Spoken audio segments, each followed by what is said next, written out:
السلام علیکم ورحمۃ اللہ وبرکاتہ۔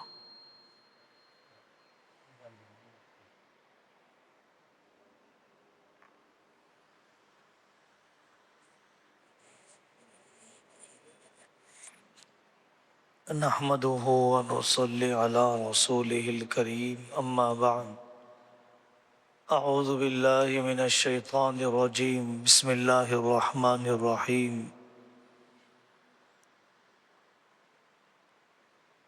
وَيَوْمَ حُنَيْنٍ إِذْ أَعْجَبَتْكُمْ كَثْرَتُكُمْ وقال تعالی لو انفقت ما في الارض جميعا ما الفت بين قلوبهم صدق اللہ العظیم۔ میرے بھائیوں، ہم جس ملک میں رہتے ہیں اس ملک میں کیسے رہنا چاہیے؟ ان ملکوں میں جہاں مسلمان اقلیت میں ہیں اور دوسری قومیں اکثریت میں ہیں، وہاں پر رہنے کے ضابطے کیا ہیں؟ صاف دو ٹوک رہبری نہ ہونے کی وجہ سے کچی باتوں سے آدمی متاثر ہو جاتا ہے، ناپختہ باتوں کا اثر لے لیتا ہے۔ مسلمانوں کو ہر ایسے ملک میں اور اس وطن عزیز میں ایسے رہنا چاہیے جیسے حضرت نبی پاک صلی اللہ علیہ وسلم مکہ مکرمہ میں رہے، ایسے رہنا چاہیے جیسے مسلمان حبشہ میں رہے، اور ایسے رہنا چاہیے جیسے مسلمان مدینہ میں مسلم ریاست کے قیام سے پہلے رہے۔ لکھنے والوں نے ان حدیثوں کو بطور خاص جمع کر دیا جو مکہ مکرمہ کے قیام کے زمانے سے متعلق ہے۔ رات دن کیسے گزرتے تھے حضرت نبی پاک صلی اللہ علیہ وسلم کے، کیسا تال میل رہا صحابہ کا کفار مکہ کے ساتھ۔ دوسری بات میرے بھائیوں، قتال اقدامی، آگے بڑھ کر حملہ کرنا، لڑائی کرنا، ہتھیار اٹھانا، مسلح جد و جہد کرنا، یہ اس وقت واجب ہوتا ہے جب مسلمانوں کا متعین امیر ہو اور اسے جیتنے کا غلبہ ظن ہو اور اس کے پاس قوت مستطاعہ ہو۔ وَأَعِدُّوا لَهُم مَّا اسْتَطَعْتُم مِّن قُوَّةٍ۔ جہاں پر یہ تین شرطیں نہیں پائی جاتی وہاں پر قتال اقدامی اور ظالموں سے مقابلے اقدامی طور پر کرنے، ایفنس کے طور پر کرنے کی اجازت نہیں۔ اس کی وضاحت اس لیے ضروری ہے کہ بعض پرجوش مقرر ہیں پڑوسی ملک کے، وہ وہاں بیٹھے ہوئے یہاں کے نوجوانوں کو اکساتے ہیں حکومت کے خلاف، ورغلاتے ہیں ہندو بھائیوں کے خلاف، جذباتی بناتے ہیں بابری مسجد کے قضیے کو لے کر، ابھارتے رہتے ہیں نوجوانوں کو ہتھیار کے اٹھانے، مسلح جد و جہد کرنے پر ہرگز اس کی اجازت نہیں ہے۔ ایسی کوئی نادانی، اس طرح کی کسی حماقت کا ہمارے نوجوانوں کو شکار نہیں ہونا چاہیے۔ مظلوم جہاں پر رہتے ہیں مسلمان، وہاں پر دوسرا راستہ ہے ہجرت کا۔ الم تکن ارض اللہ واسعۃ فتہاجروا فیہا، چھوڑ کے چلے جاؤ ایسے ملک کو جہاں پر تمہیں دین پر چلنے میں رکاوٹیں ہیں، اور ایسے علاقے میں چلے جاؤ جہاں پر تمہارے لیے کھلاپن ہے۔ ہجرت کا راستہ بھی نہیں رہا، دوسرے ملکوں میں ہم جا نہیں سکتے، سٹیزن شپ اور جنسیت نہیں دی جاتی ہے، کوئی دوسرا ملک آسانی سے قبول نہیں کرتا ہے، تو قتال اقدامی کا راستہ بھی نہیں اور ہجرت کا راستہ بھی نہیں، تیسرا ایک راستہ باقی رہ گیا، دعوت اور صبر کا۔ دعوت اور صبر کا۔ حضرت مولانا خالد سیف اللہ رحمانی صاحب دامت برکاتہم کا کتابچہ ہے دعوت دین واحد حل، دعوت دین واحد حل۔ اس میں حضرت نے فقہی حوالوں کے ذریعے سے واضح فرمایا کہ مسلمانوں کو اس ملک میں کیسے رہنا چاہیے۔ حضرت نبی پاک صلی اللہ علیہ وسلم نے مکہ مکرمہ میں 3 کام کیے ہیں، اور مسلمانوں کو وہی 3 کام اس ملک میں کرنا ہے۔ سب سے پہلا کام جس کو کبھی نظر انداز نہ کیا جائے، کبھی اس کو دوسرا درجہ نہ دیا جائے، کوئی تنظیم، کوئی ادارہ اس عمل سے لا تعلق نہ رہے، وہ عمل ہے زبان اور کردار سے دین کی دعوت۔ زبان اور کردار سے دین کی دعوت۔ ہم سب کام کرنے کے لیے تیار ہیں، دعوت کا کام کرنے کے لیے تیار نہیں، اپنوں میں بھی غیروں میں بھی احتجاج، شکایتیں سب کرنے کے لیے تیار ہیں۔ جو دروازے بند ہیں کھلا کرنے کی، کھلا رکھنے کی فکر ہے، لیکن دعوت کا دروازہ جو کھلا ہے اس میں داخل ہونے اور اس کو استعمال کرنے کی فکر نہیں۔ انفرادی طور پر دعوت، اجتماعی طور پر اسلام کا تعارف،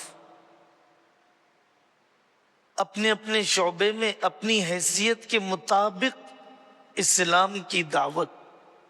مکہ مکرمہ کی پوری زندگی میں آپ دیکھیں گے فاقے آئے، بائیکاٹ کیا گیا، شکایت کا کوئی بول نہیں، بیٹیوں کو طلاق دی گئی، بے روزگاری، ماب لنچنگ، ہجومی تشدد، پابندیاں، زمین کا تنگ کر دیا جانا، کیا نہیں ہوا۔ ہم اپنے حالات کو زیادہ سمجھتے ہیں سیرت کے احوال کو نہ پڑھنے کی وجہ سے۔ سولی پر چڑھا دیا گیا، دعوت کو نہیں چھوڑا۔ ایک واقعہ حضرت علی میاں ندوی رحمت اللہ علیہ بارہا سنایا کرتے تھے۔ عامر بن فہیرہ رضی اللہ عنہ کا مقابلہ ہوا جبار بن سلمہ کلابی سے۔ ان میں سے ایک مسلمان ہے عامر بن فہیرہ رضی اللہ عنہ۔ مقابلہ چلتا رہا، عامر بن فہیرہ شکست کھا گئے، جبار بن سلمہ کلابی نے گردن کاٹ دی۔ جیسے ہی عامر بن فہیرہ کے گلے سے خون کی ندیاں بہہ پڑی، ان کی زبان سے جملہ نکلا، فزت ورب الکعبہ، فزت ورب الکعبہ، رب کعبہ کی قسم میں کامیاب ہو گیا۔ یہ ایک بول شہادت کے وقت کا اتنا پر اثر ہوا کہ جبار بن سلمہ کلابی قتل تو کر دیا عامر بن فہرہ کو، سوچتے رہے کیا کامیابی ہے، یہ جان نکل رہی ہے، بچے یتیم ہو رہے ہیں، بیوی بیوہ ہو گئی، دنیا سے رخصت ہو گیا، کیا کامیابی ہے یہ۔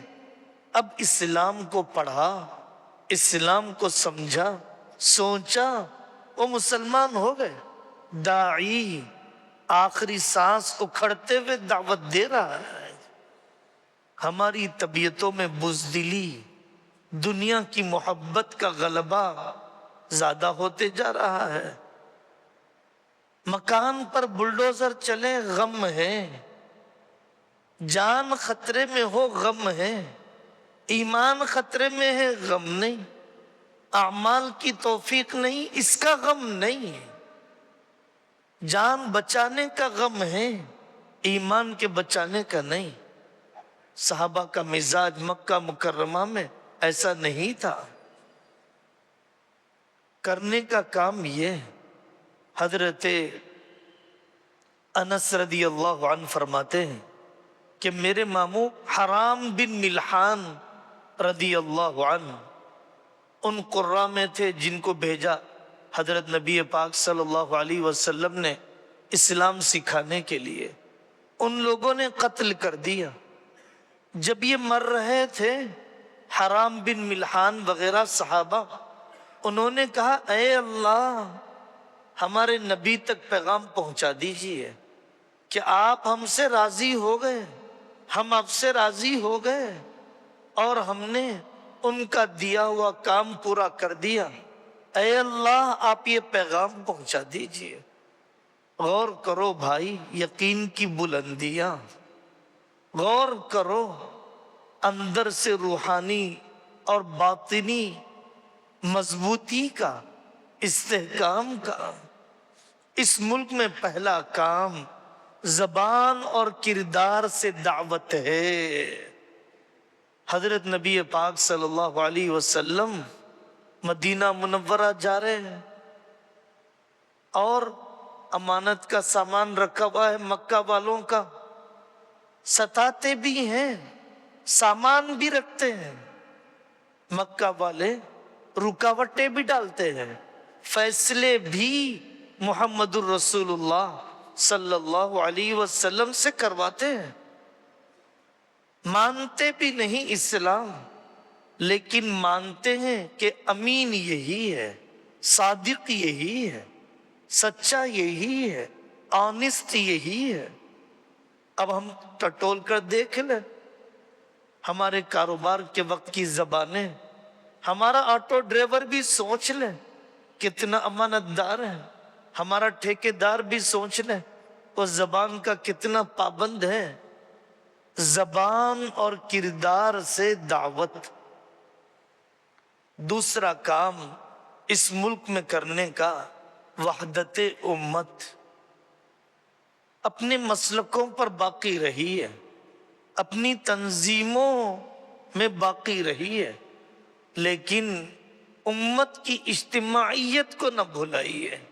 18 کروڑ ہیں لیکن 18 آدمی کا ووٹ بھی ایک آدمی کو نہیں جاتا۔ 18 کروڑ ہیں لیکن دینی کسی مجلس میں کسی کام میں روپیے 2 روپیے کے چندے کو بھی جان نکل جاتی ہے۔ وحدت امت کا پہلو ہر حال میں اپنے ذاتی مفاد کو، پرسنل بینیفٹس کو ذبح کر دیا جائے، چھوڑ دیا جائے امت پنے کو بچانے کے لیے۔ تیسرا کام جو اس ملک میں کرنے کا ہے خدمت خلق، کسی حال میں نہ چھوڑا جائے۔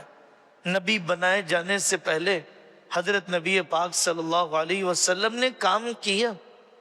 ہم آتے ہیں جمعہ کے لیے، نیمز کے پاس دیکھتے ہیں ایک متشرق قسم کے بزرگ کو، جوان کو کھانا کھلاتے ہوئے۔ خدمت خلق کے بہت کام ہیں، اس وقت SIR کا کام ہے، غیر مسلم بھائیوں کے ڈاکومنٹس کے درست کرنے کا کام ہے۔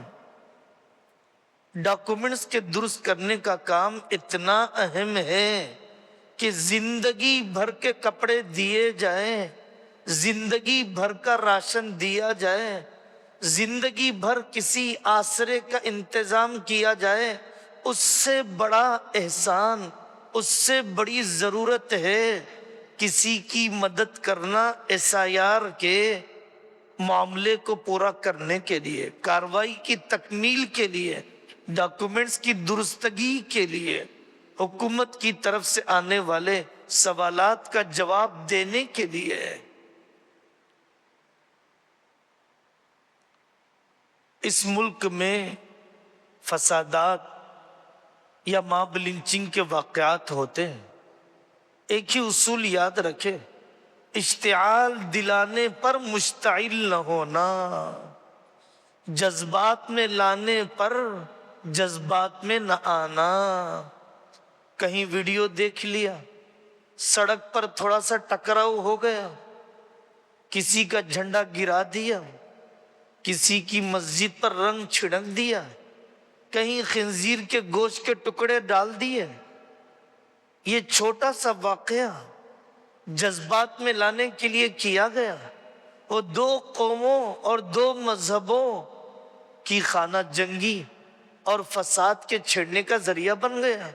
پھر گرفتاریاں ہماری ہی، پھر مقدمے بازیاں ہمارے خلاف ہی۔ اشتعال میں لانے پر مشتعل نہ ہونا۔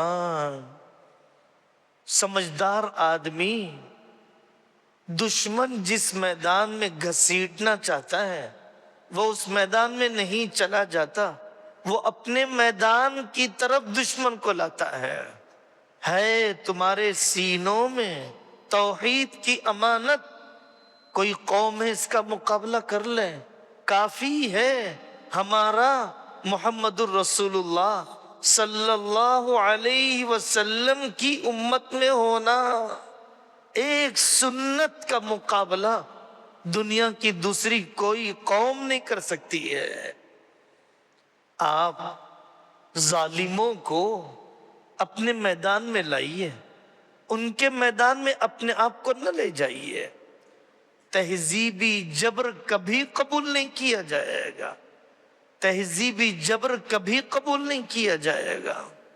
مجبور کیا جائے شرکیہ باتیں کرنے پر، شرکیہ ورزش کرنے پر، سورج کی پوجا پر، مختلف قسم کے یوگا پر، توحید کا معاملہ جان چلی جائے، ذبح کر دیا جائے، لیکن کوئی مفاہمت نہیں کی جائے گی۔ سمجھا دو اپنی نسلوں کو، بتلا دو اپنی بہنوں کو، اس پر کوئی مفاہمت نہیں کی جائے گی۔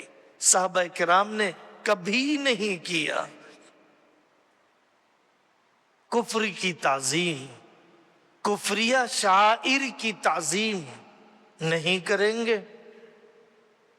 کرنے کے کام دوسرے ہیں، سماجی تعلقات، سماجی خدمات، اس کی فہرست ہم سنائیں گے، لیکن کفر کی تعظیم کبھی نہیں۔ کسی پتھر کو سجدہ کرنا، کسی مورتی کی عبادت کرنا، مالائیں چڑھانا، ناریل پھوڑنا، سجدہ کرنا، رکوع کرنا، چراغ جلانا، لڈو خریدنا، یہ تہذیبی جبر کو قبول کرنا ہے۔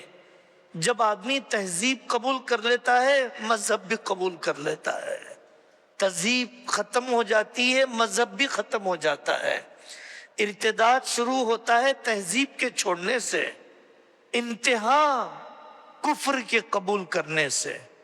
پہلے آدمی تہذیب چھوڑتا ہے، پھر زبان سے بھی کفر بولنے لگ جاتا ہے۔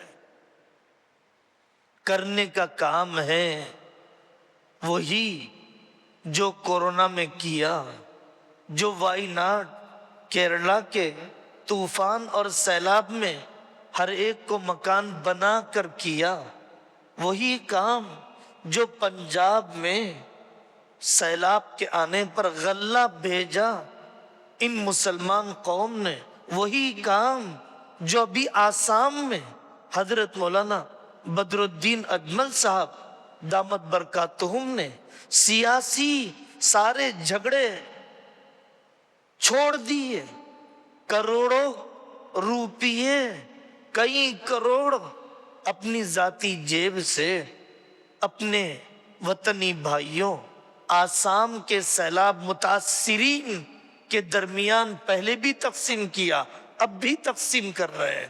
کرنے کا کام یہی ہے کہ تعلیمی ادارے، تعلیمی میدان، ان سب کو مستحکم کیا جائے۔ دوسرا کام صفائی کا اہتمام، ہمیں سکھایا گیا الطہور شطر الایمان، الطہور شطر الایمان، ہمیں سکھایا گیا اقرأ بسم ربک الذی خلق، پڑھائی، ہمیں سکھایا گیا وقت کی پابندی، نماز، روزہ، زکوٰۃ، حج، چاند، تاریخ، سب میں وقت کی پابندی ہمیں سکھایا گیا۔ اسی طریقے سے اجتماعیت کا سبق نماز میں اور ہر قسم کے عمل میں، تو بطور خاص صفائی کا اہتمام، جس کالونی میں ہم رہتے ہیں، جس اپارٹمنٹ میں ہم رہتے ہیں، جس گلی میں ہم رہتے ہیں، یہ بھی ایک ایسا عمل ہے کہ جو اسلام کے بارے میں غلط فہمیوں کے ختم کرنے کا ذریعہ بنتا ہے۔ تیسرا عمل جو نظر آتا ہے دنیا والوں کو، سڑک پر چلنے کا سلیقہ، ڈرائیونگ کے اصول کی پابندی۔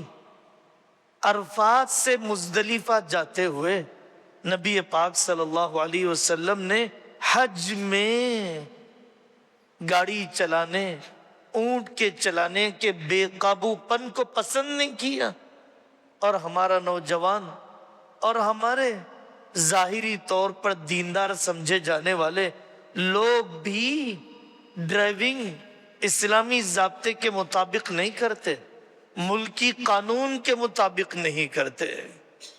چوتھا کام بہت ہی مؤثر، چھوٹا ہوا مخلوق کی دعا دلانے والا، اولڈ ایج ہوم بڑھتے جا رہے ہیں، آپ جائیے اولڈ ایج ہوم میں اور بلا تفریق مذہب دلجوئی کیجیے، علاج کیجیے، پھل فروٹ تقسیم کیجیے، دلا سے تسلی کے دو بول بول دیجیے، ان کے بچوں سے بات کرا دیجیے۔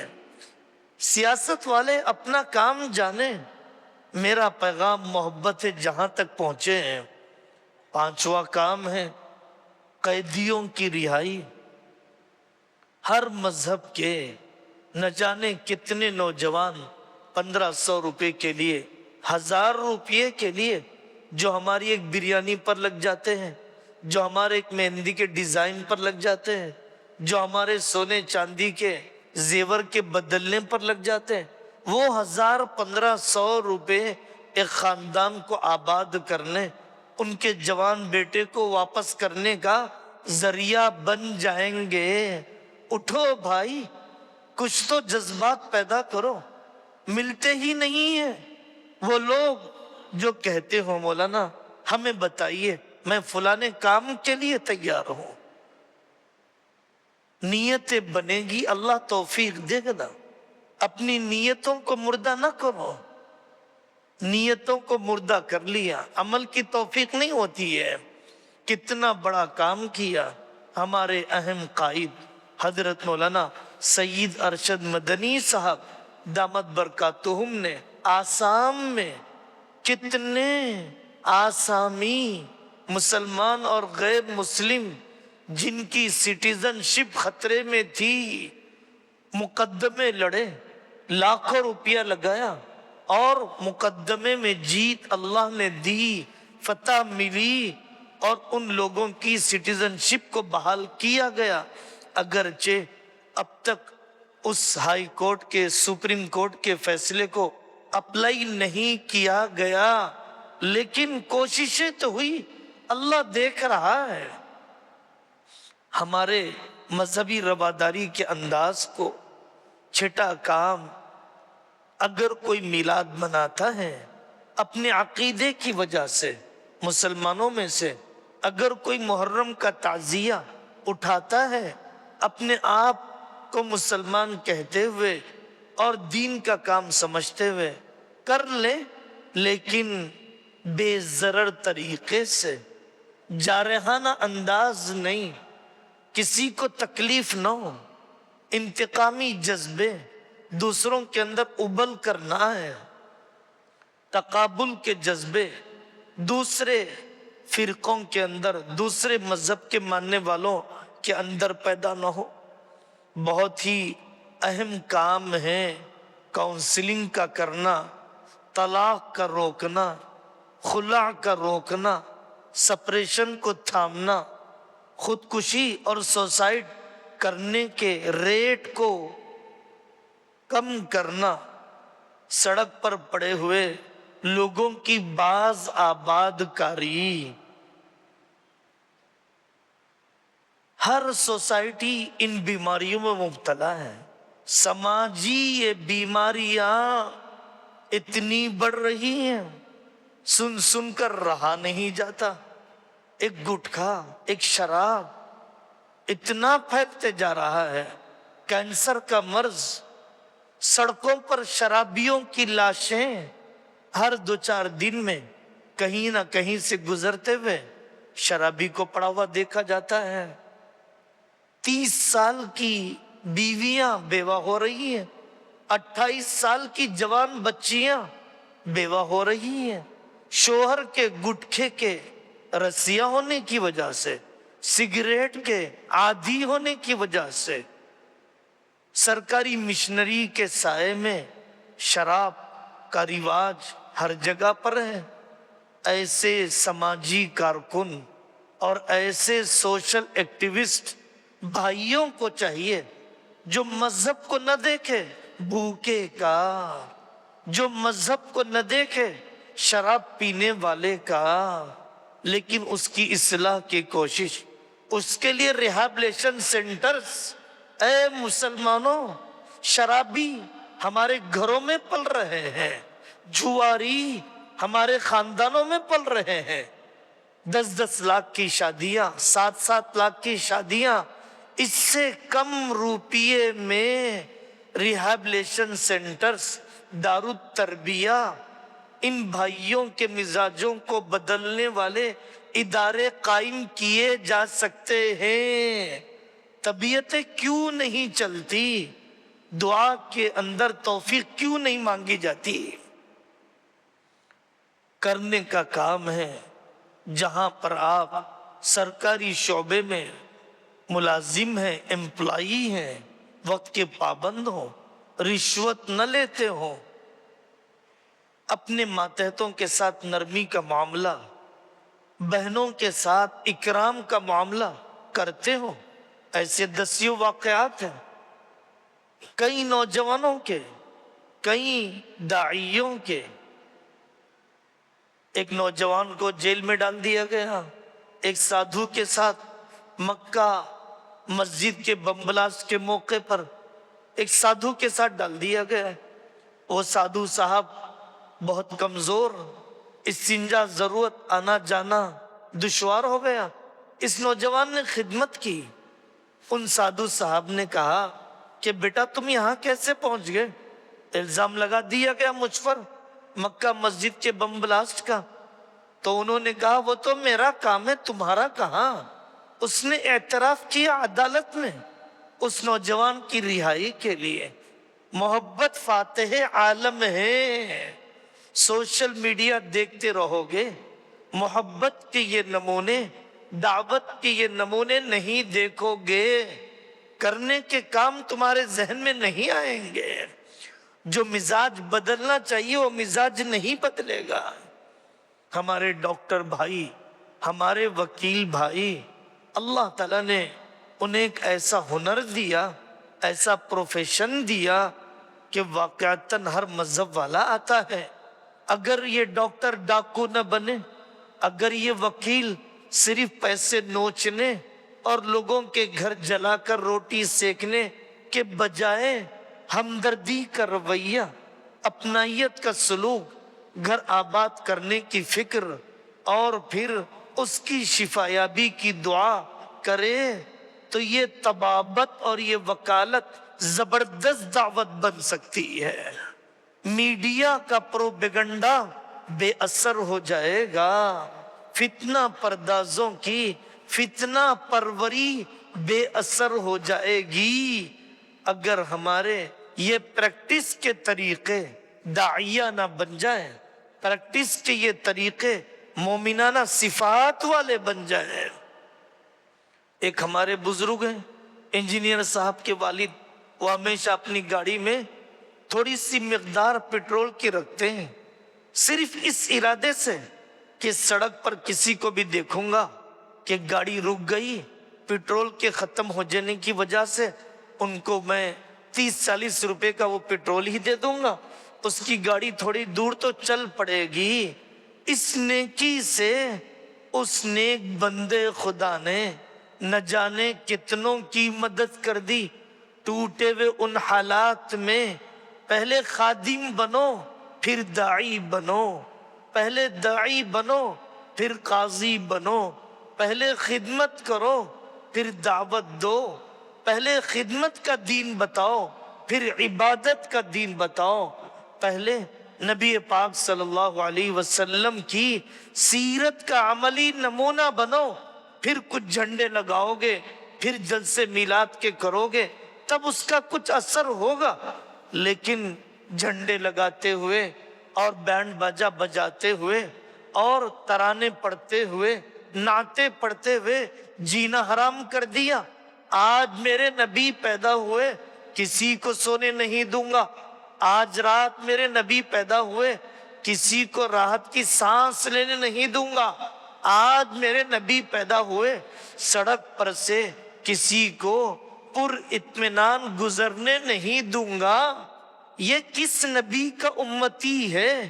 یہ رحمت للعالمین کا امتی ہے یا یہ زحمت والے نبی کا امتی ہے؟ کتنی تصویر بگاڑ دی ہم نے ربیع الاول میں اپنے آقا محمد الرسول اللہ صلی اللہ علیہ وسلم کی۔ تو میرے بھائیوں، یہ کرنے کے کام ہیں۔